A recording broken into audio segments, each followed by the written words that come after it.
sir.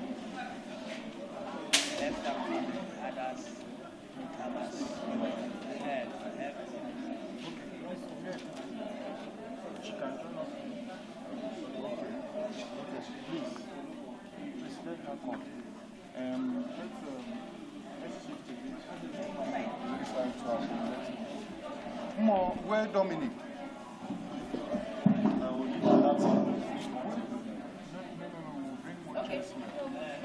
Where Dominic? Where is this guy now? Very much. Please remain standing. Remain standing. Please let's remain standing while I call on Pastor Joe. Walk the trip. A general respect to our dignitaries and our leaders that are here. Let me recognize on behalf of the Oduduwa Youth Wing of this great country, comrade and vibrant youth groups, groups that is going to work for the re-election of President Asiwaju Bola Ahmed Tinubu in 2020. The press briefing and to tell us why the Nigerian Youth Coalition are gathered today. Please help me to celebrate and welcome to the microphone while he's going to be seated there, Chief Victor Thompson, while he takes us on the press briefing.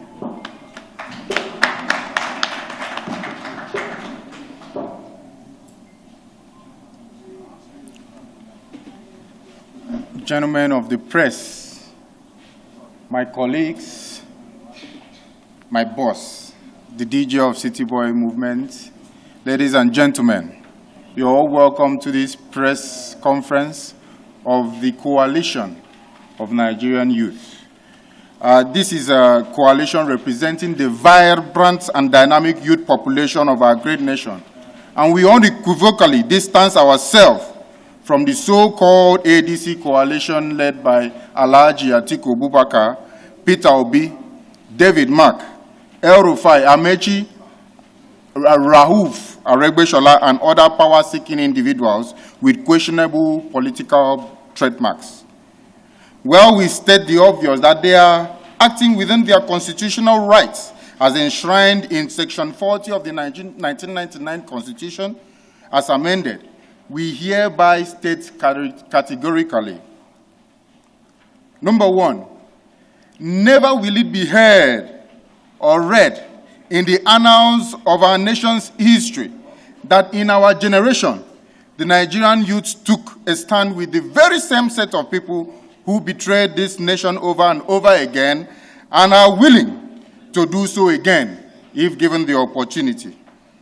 We urge every well-meaning Nigerian to carefully scrutinize the character of each person in charge of this so-called coalition.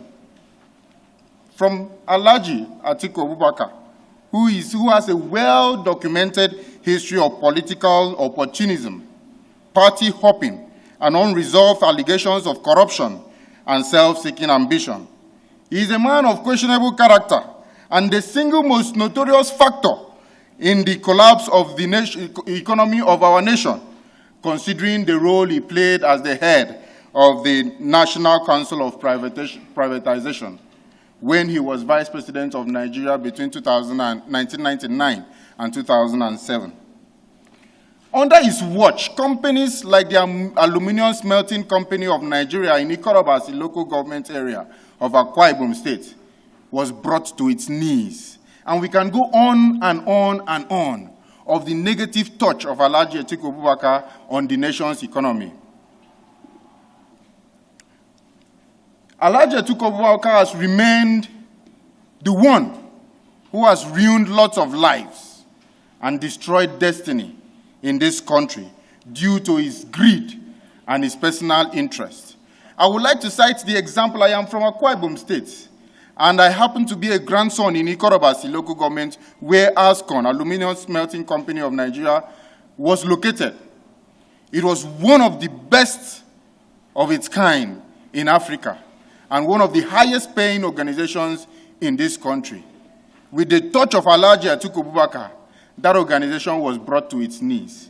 And a plant that was built for over $3.3 billion was sold to friends of Atiku-Abubakar from Russia for a measly sum of $230 million. What more can we consider as a clear factor of greed in play? This is not the kind of person we want to allow into our lives again as our leader. Talking about Peter Obi, this is a man whose only legacy to the people of Anambra was the investment of state resources in his personal beer manufacturing company, his alcohol business. And he has, according to the Honorable Minister for FCT, he has proven his love for alcohol such that while pretending to live a frugal lifestyle, he spends millions of naira to acquire some of the exotic and luxurious bottles of liquor to serve himself and entertain his guests, while still pretending to us that he has only one shoe and one wristwatch. We cannot allow such pretentious and hypocritical characters to lead our country again. This is the same Peter Obi when he was governor in 2012. He budgeted the sum of $200 million, which was about $1.2 million, to maintain his vehicles in the government house. In that same 2012, he budgeted a whopping $2.6 million, which is $430 million to take care of his travel cost. And this is the same person that pretends he lives a very minimalistic lifestyle. Those are hypocrites. We cannot trust them with power. They have once been tested, and they have failed at every opportunity. Are we going to talk about El-Rufai, who is alleged to be the author and finisher of the Southern Kaduna genocide? I'm sure there are members of this public and press who are well abreast with what happened during the reign of El-Rufai as Kaduna State Governor. We were aware of the number of people that died in Southern Kaduna while he promoted and kept on beating the drums of war against his own citizens. Is that the kind of people we want to trust again for leadership in our country? No.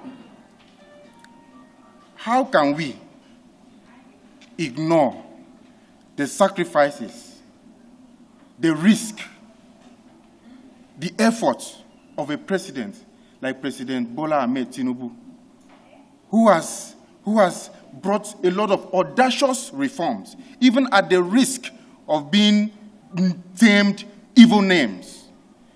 He stood his ground, he brought those reforms, and right now those reforms are paying off. The president has brought sanity to the Nigerian economic landscape, and as he raised the corruption-driven fuel subsidy regime and foreign exchange markets. Permit me also to mention just a few of the great strides of Mr. President. Number one, during the fuel subsidy regime, Nigeria paid subsidy for an average of 65 million liters of petrol every day, whereas the true consumption was below 10 million liters. You can imagine the wide gap that was being swallowed by corruption. And we were borrowing money in this country to pay fuel subsidy. So people were there in their little corners eating and embezzling funds for fuel subsidy. The president came in, and in day one, he canceled that corruption. Are we going to talk about how we have been able to save money from this fuel subsidy removal? And right now, state governments' allocation have tripled by over 300%. Local governments have been given autonomy, meaning that power has now been returned back to the people. That means you and I, we have the power, because the president has given us the power at the grassroots level. Are we going to talk about the unification of the exchange rates? If we want to talk about the fraud that took place while we were operating a dual exchange rate market, we will spend 24 hours and we will still have more to talk about. Are we going to talk about how we were paying $1.5 billion, not naira, every month in this country to subsidize dollar, so that some people can have enough foreign exchange to send their girlfriends abroad? Are we going to continue wasting our common patrimony in that way? Those are the days that Atiku-Abubakar and co. want to take us back, but we will reject it as Nigerian youths. In 2023, We had a budget deficit of about 6.2% of our GDP, indicating a very high revenue shortfall. But in 2024, between January and April, we recorded about 5.2 trillion in revenue. But between January and April 2025, this year, our revenue has increased to 6.9 trillion naira. That is a very good one by our president. This is over 40% rise from the revenue of just 1 year before. What more other indices do we need to see that the president is working? Let's talk about foreign reserves and trade surplus. In 2022, before the president came in, our foreign reserves stood at about $8.19 billion. But as at June 2025, 2 years after Asiwaju took over power, our foreign reserve has moved from $8.19 billion to about $38.45 billion. That is over $30 billion in 2 years. What will happen when we allow the president to continue in 2027? As of January 2025, the CBN recorded a trade surplus of about $2.2 billion, representing 107% increase from what was obtainable just a month ago, a month before that January, which was December 2024. This is a product of excellent governance. Our debt to revenue ratio dropped from 95%. That means for every revenue we made in this country, 95% went to debt servicing. But we have successfully brought it down to about 65% under President Asiwaju Bola Ahmed Tinubu. Are we going to talk about the tax reforms, which has given more financial power to the low-income earners, reducing the tax volume, and absolutely cancelling taxes for people that are earning below 80,000 naira in this country, and reducing the tax volume on entrepreneurs that are operating in the SME world? Are we going to talk about how the president has empowered the vulnerable people? How about human capital development? Minimum wage has been increased within 2 years. The president took minimum wage from 30,000 naira to 77,000 naira. Our youth corpers are now earning 77,000 naira. We are youth, so this means a lot for us. If you look at the group of people that are earning within this range, they are all young people. So the president cares about young people. Is this the kind of president we want to push out of power? No. By people who had the opportunity to do these things but refuse to do it. Right now, our oil production has been boosted from what it was. Right now, we are producing 1.74 million barrels every day, meaning that more revenue is coming into the country. There is more money that is being used to pay off our debt. Right now, are you aware that we are no longer owing IMF? Yes.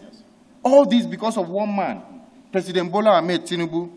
If we want to talk about the things he has done, are we going to talk about infrastructure renaissance?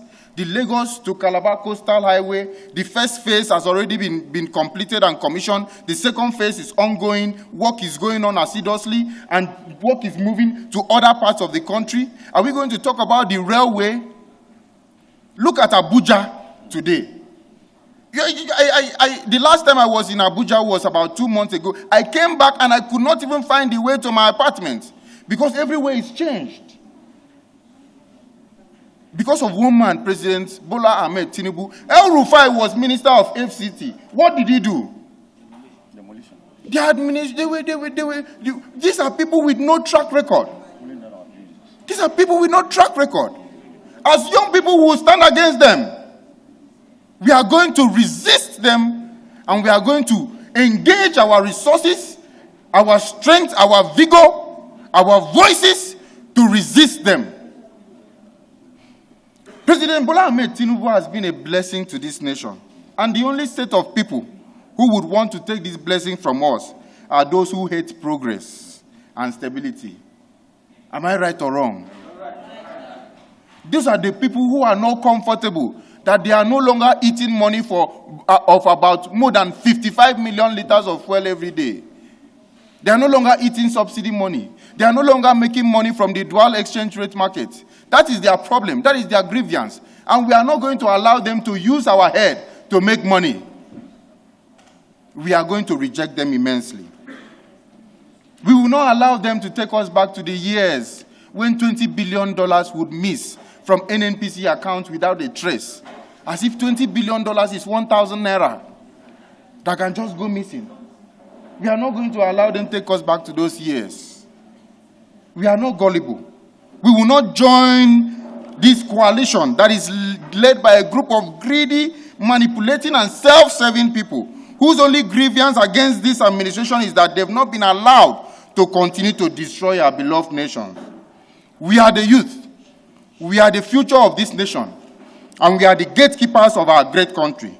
As such, we arise to seize this moment to unequivocally stand by our president and the good work he is doing for our great nation.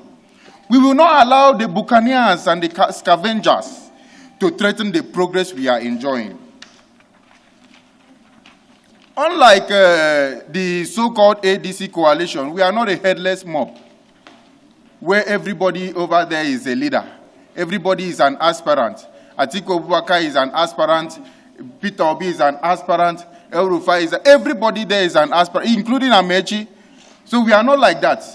But we have been able to, on time, identify who is going to lead us. Meaning that on time, we are going to make progress. And on time, we are going to put the needed structures that is involved in galvanizing the youth population of this country to support His Excellency President Bola Ahmed Tinubu. And right now, we have declared that as Nigerian youths, we will trust President Bola Ahmed Tinubu to lead us to our El Dorado. We will support the president regardless their attacks, regardless their propaganda.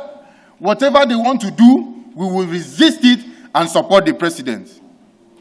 Whatever attacks and machinations they want to make against the legislature of the Nigerian Senate, we are going to resist it and support the Senate president to continue supporting the president to deliver good governance for our people.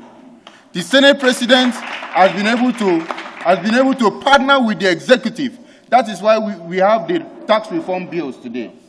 That is why we have other life-touching bills that have been signed into law by the president to help alleviate the current reality that is bothering our youth population. Should we not support these gentlemen? Should we not? So from now, henceforth, we are warning the coalition led by Atiku and Peter Obi. This is a stern warning in very strong terms that although they have their own constitutional rights to assemble, but we are going to, should they attempt to mislead the Nigerian youth, we will resist them. We will mobilize a massive youth action against them. Should they intend to use their sinister behaviors to distract the Nigerian youth from what the president is doing for the youth, we will mobilize massively to resist them.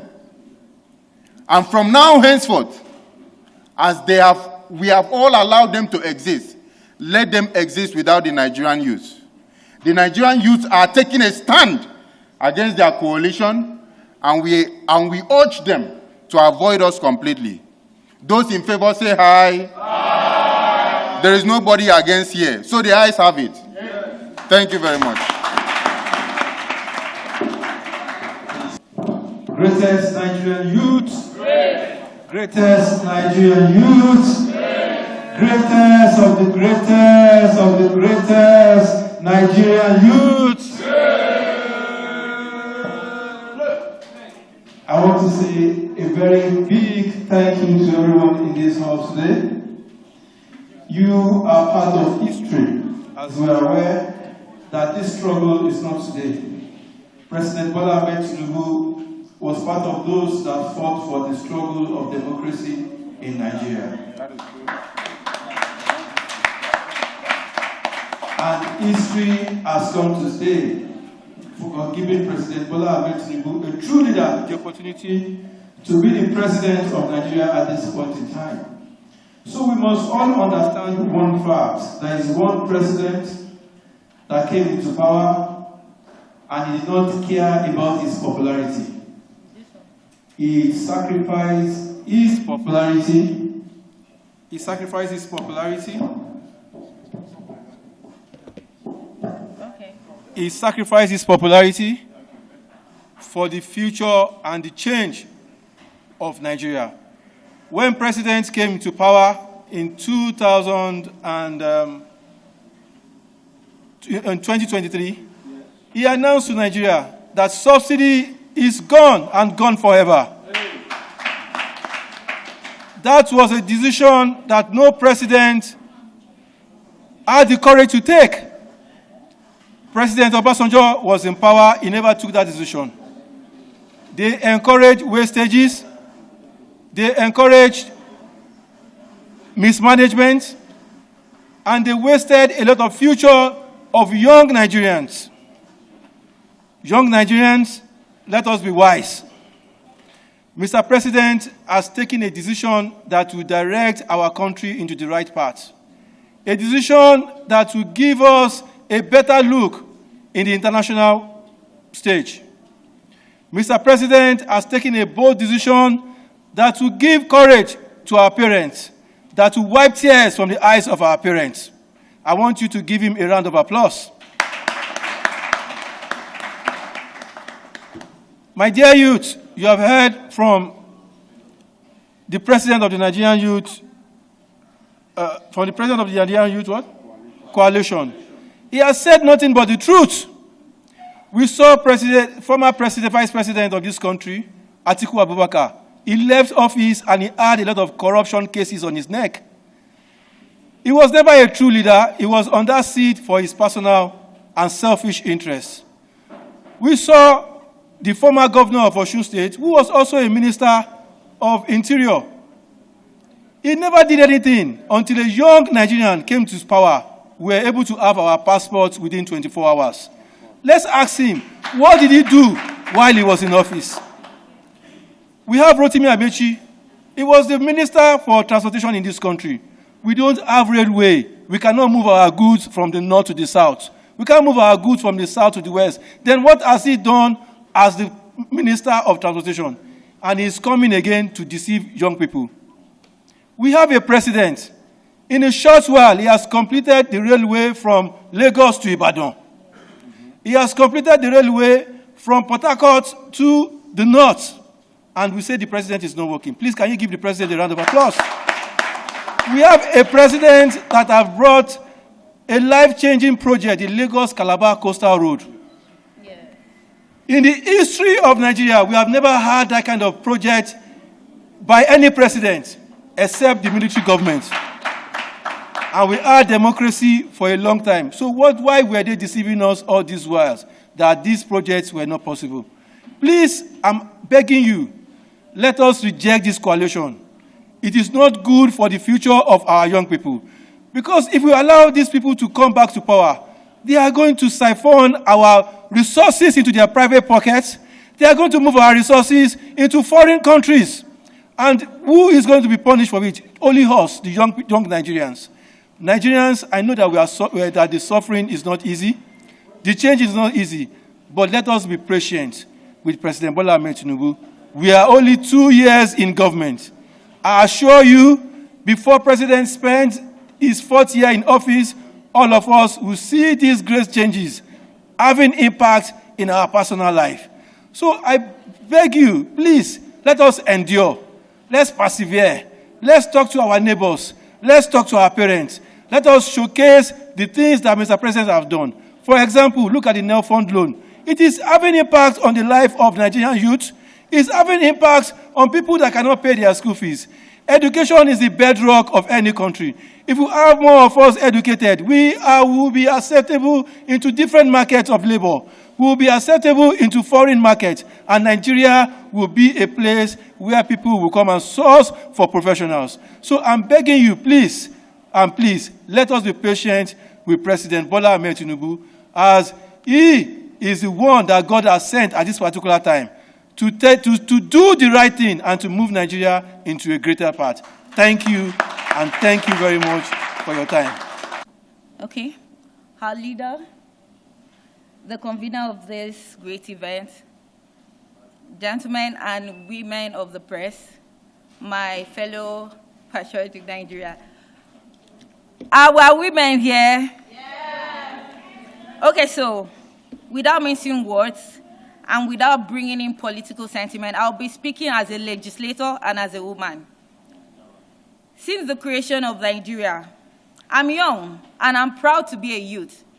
I've never seen a press conference where we have women representations since I have started playing this politics, as young as I was. But today, because we have a gender-friendly president who does not just consider the sentiments of men, but put together, he knows that when we are talking about election, we all can attest, even the men can attest that in a polling unit, if you go to the grassroots, I'm speaking as a grassrooter. I'm not speaking from the town or from the urban. I am speaking from the local, and I'm speaking as a grassrooter. If you go to every polling unit, in every polling unit, you discover that out of 100% of people, 80 to 90% are women. But when it is time for reward system, you discover that the men are the ones being fronted, and the women, they'll say support, keep on supporting. Then when election time comes, they will remember that women are the ones that deliver. But for the first time, we now have it. If you want to start mentioning, starting from the ministerial appointment to the parastatal that they have created in Nigeria, you can imagine the newly created commission, that's the South-South Development Commission. Everyone would believe a man should be given that as a pioneer MD. But our president said no, that we are giving it to a woman, and not just a woman, a young woman. Currently, we have good number of ministers in the presidential cabinet. If we want to talk as legislators, make your research. We have the largest number of female legislators in Nigeria currently, from the south to the north to the east and the west. If we want to go back and analyze the history of women participation and positioning in governance, you will discover that it is in this, our administration, the Tinubu's administration, that we've had this huge number of women being represented. Please, why will someone just wake up because your personal interest? I understand that politics is a game of interest. Although as leaders, we should not be sentimental about defining the interests you are seeking for. We have personal interests and we have the interests of the masses. But I've come to discover that the so-called coalition team are made up of aggrieved political elites whose personal interests, personal in quote, personal interest has not been captured. And that is why they have decided to arise to fight against we women legislators, women in politics. Because if you are saying no to Tinubu, you are saying no to women being represented in power. And as grassrooters, we are the ones that feels it most. The hunger, the pains, the insecurities, we are the ones that feels it most. And women, whether we like it or not, there's this common adage that says, give a woman a house, she'll give you a home. We are good in multiplying. We are not competing with the men. What we do is we complement the men. But since we have found an administration that has decided to appreciate the role of women in politics and has decided to call us in, not we sitting behind or watching from afar, but has decided to bring us into the governance, why shouldn't we consider and support such administration? So please, I want to urge us. I am a young legislator. I am a young one, a very proud one. for that matter. And we have so many young female legislators, both past and present in this administration. We have so many, and we know, forthcoming, we are still going for a local government election. We strongly believe, because with the little he has shown us, we strongly believe that more women will be given opportunity, more women will be given positions, more women will be carried along. So I will not sit down personally as a woman and as a legislator. I will not sit down and watch a group of elites that have enjoyed the benefits of this country. They have sat on it. They have played one or two roles in bringing down both the economy that the president is now suffering. Why Nigerians are suffering right now, he's trying to correct it. Even Jesus Christ, when he was on earth, when he was trying to correct it, people hated him. Then why would they not hate Tinubu? Because they will not, no, they don't like good things. The devil keeps on fighting. Where there is light, that's where the devil fights. So I urge us, let us not be carried away. Let us not be sentimental. Politics is not a game of emotion. Let's leave our emotion aside and call a spade a spade. It might not be easy. I know it's not perfect. We feel it. Nigeria has not gotten to that point you want to. But we are progressing. Change is not easy. So please, I urge us as youth that carries the interest of Nigeria at heart. We are not doing this for our own self alone, but for our unborn children, our upcoming people that are looking up to us. Please, let us not sell our emotion. For people that have eaten this country to a point that we have gotten to, and now just because their personal interest is no longer captured, they have decided to form a coalition to fight it. Please, let's arise and say no to it. I speak as a woman and I speak as a legislator. My convener had made a statement. He has taken over from a legislator because by right, I as a legislator, I'm supposed to say, those in favor, say aye. So now I am going to put it to the women here, because we have so many women in this land. So the women in this hall, those in favor that President Tinubu should still stay and those people should keep their mouth shut, say hi. Those again, say nay. The ayes always have it. Okay, good afternoon, ladies and gentlemen. Because of time, permit me to stand on the auto seats. I'm sitting actually on the already established protocol. I want to lend my voice, or rather add weight, to what has been said about the achievements so far. You know, in just less than 2 years of Mr. President Bola Ahmed Tinubu in the office. Let me quickly digress to these people called coalition. Left to me, I would say that these people should convert this movement to an NGO. Yes, it should be an NGO, because if you have it in mind to salvage this country, and this man is doing his little quarter, why don't you come together and collaborate with Mr. President? Must you form your own? I see it as a national distraction to the focus of Mr. President. We from the Arewa axis hereby detach ourselves from this movement. We are not part of this distraction. There is a saying, you know, as a cabinet member in the palace, we will not go without dropping an adage that where two elephants fight, it is the grass that suffers. The insecurity we see today, these men can stop this fight within a day. If they can come together, the South talk to your people, the Northern people talk to your people, there will be no rise of insecurity in the country. But because these people who are out there to concentrate on their how do I call it? I still call it distraction to the agenda of Mr. President. This man is a man of few words. He has promised that he's going to do his best, and not to make it better, to contribute, to do his best. And of course, we have seen it. It's evident everywhere. Commissioning of projects day in, day out. Let me come down to the FCT. I am an indigene of this FCT.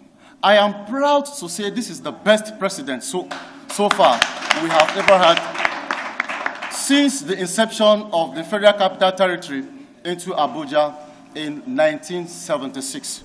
We've never had a president who remembered the people of FCT. He gave us minister. He gave us a mandate secretary for youth and so many other appointments.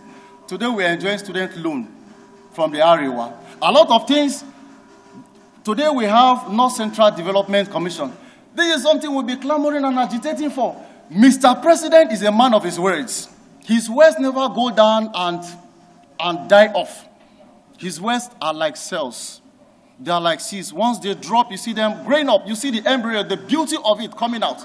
So therefore, I am calling with a loud voice. I am a voice representing the Arewa youth movement. I am calling with a loud voice. Please dissociate yourself from this movement. They will distract you, infuse words of hatred in your heart, and see Mr. President as a bad person. He is doing his best. If we allow this man to continue his work, that is Mr. President Bola Ahmed Tinubu, in the next 2 years, they will have no agenda anywhere. Nobody will come out with any agenda anywhere to counter what this man has done in 4 years. We are giving our solidarity support to Mr. President come 2027, that we will march to the poll and vote Mr. President. I so endorse. Thank you. Okay, thank you very much. Right now, I know the reality on ground might be... One house, please. Hello? Yes, I know that the reality on ground may be too harsh. But I would like us to understand that the president is in the process of fixing the economy, fixing the system called Nigeria. And as with every process of repairs and reforms, you know, if you're taking your car to the mechanic, for instance, it has an engine problem, the mechanic will first dismantle it carefully, bring it down, fix the faulty part, and then couple it back. So let us understand that every process of reform, it is a process. And we are currently at the process of painstakingly fixing the economy through some of these legislations, like the tax reforms legislations. If you pay close attention to the policies and the laws that are being brought to place by President Bola Ahmed Tinubu, you will understand that they are pro-people. You will see, for instance, the local government autonomy. It means that the local governments are now receiving their monies directly, meaning that federal resources can now reach the people at the grassroots. The student loan, for instance, over 600,000 youths are being able to access student loans. There are a lot of other... The president is also investing in agriculture. Over 10,000 tractors have been procured. So my word to the youth is that let us be patient and give him time. I can assure you that given 2 years from now, by the time we are electing the president for a second term, you will see other visible signs that we are on the right path. So my fellow young people, please, let us be patient. Let us give the president time, and let us have faith in his work, because they are pro-people and they are for the progress and development of the Nigerian youth. Thank you very much. Please, my word for the youth is that thuggery is never a rewarding path. Never. Thuggery should never be an option. Let us continue to be law-abiding. Let us continue to be exemplary youth. And I can assure you that with time, we will have a country that we are proud to call our own. Thank you so much.